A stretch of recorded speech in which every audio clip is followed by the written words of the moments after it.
ನಾನು ಒಂದು ನಿಮ್ಗೆ ಎಕ್ಸಾಂಪಲ್ ಕೊಡ್ತಕ್ಕಂಥದ್ದು, ನಾನು ಸಹೋದರ ಅಂತ ಹೇಳಲ್ಲ, ರೇವಣ್ಣ ಅವ್ರ ವಿಷಯದಲ್ಲಿ ಯಾವ ರೀತಿ ನಡ್ಕೊಂಡಿದ್ದೀರಿ.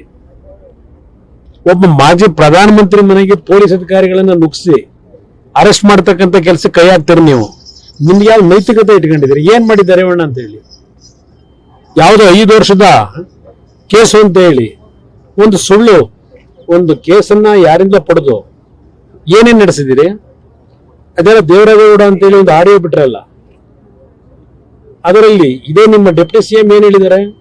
ಆ ಕೇಸ್ ಹಾಕ್ಸಕ್ ಕರ್ಕೊಂಬಂದ ಹೆಣ್ಮಗಳನ್ನ ಹರಸಾಹಸ ಪಟ್ಟಿದೀನಿ ಇರಪ್ಪ, ಇದನ್ನೇ ನಾನು ಹರಸ್ಕೊಂಡ್ರೆ ಸಾಕಾಗಿದೆ ಅಂತ ಹೇಳ್ತಾರಲ್ಲ.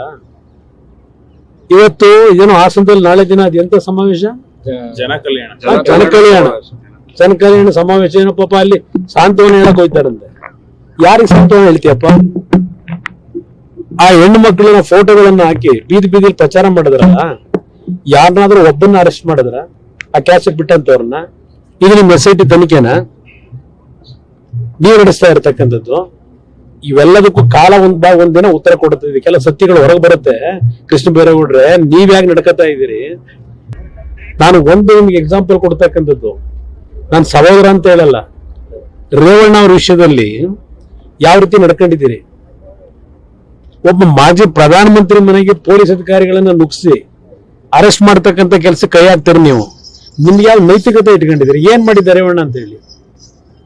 ಯಾವುದೋ 5 ವರ್ಷದ ಕೇಸು ಅಂತ ಹೇಳಿ ಒಂದು ಸುಳ್ಳು ಒಂದು ಕೇಸನ್ನ ಯಾರಿಂದ ಪಡೆದು ಏನೇನ್ ನಡೆಸಿದಿರಿ? ಅದೆಲ್ಲ ದೇವರಾಜೇಗೌಡ ಅಂತ ಹೇಳಿ ಒಂದು ಆಡಿಯೋ ಬಿಟ್ರಲ್ಲ, ಅದರಲ್ಲಿ ಇದೇ ನಿಮ್ಮ ಡೆಪ್ಟಿ ಸಿಎಂ ಏನ್ ಹೇಳಿದ್ದಾರೆ? ಆ ಕೇಸ್ ಹಾಕ್ಸಕ್ ಕರ್ಕೊಂಬಂದ ಹೆಣ್ಮಗಳನ್ನ ಹರಸಾಹಸ ಪಟ್ಟಿದೀನಿ ಇರಪ್ಪ, ಇದನ್ನೇ ನಾನು ಹರಸ್ಕೊಂಡ್ರೆ ಸಾಕಾಗಿದೆ ಅಂತ ಹೇಳ್ತಾರಲ್ಲ. ಇವತ್ತು ಇದೇನೋ ಹಾಸನದಲ್ಲಿ ನಾಳೆ ದಿನ ಅದೆಂತ ಸಮಾವೇಶ? ಜನಕಲ್ಯಾಣ ಸಮಾವೇಶ. ಏನೋ ಪಾಪ ಅಲ್ಲಿ ಸಾಂತ್ವನ ಹೇಳಕ್ ಹೋಯ್ತಾರಂತೆ. ಯಾರಿಗೆ ಸಾಂತ್ವನ ಹೇಳ್ತೀಯಪ್ಪ? ಆ ಹೆಣ್ಣು ಮಕ್ಕಳಿನ ಫೋಟೋಗಳನ್ನ ಹಾಕಿ ಬೀದಿ ಬೀದಿಲಿ ಪ್ರಚಾರ ಮಾಡಿದ್ರಲ್ಲ, ಯಾರನ್ನಾದ್ರೂ ಒಬ್ಬನ್ನ ಅರೆಸ್ಟ್ ಮಾಡಿದ್ರ? ಆ ಕ್ಯಾಸೆಟ್ ಬಿಟ್ಟಂತವ್ರನ್ನ? ಇದು ನಿಮ್ SIT ತನಿಖೆನಾ ನೀವು ನಡೆಸ್ತಾ ಇರ್ತಕ್ಕಂಥದ್ದು?